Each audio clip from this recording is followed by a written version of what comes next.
Okay, if you want to change the connector on the cradle, then you need to pinch in these tabs and slide the inner workings out from the metal sleeve. You can now access the connector there and unscrew it.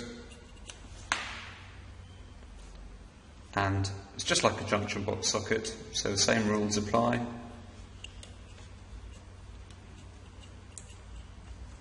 Push that, make sure it's going home, tighten it again, pinch in the tab slightly, slide it in, and then just make sure the little studs there re-engage, so you get that nice pivot action again.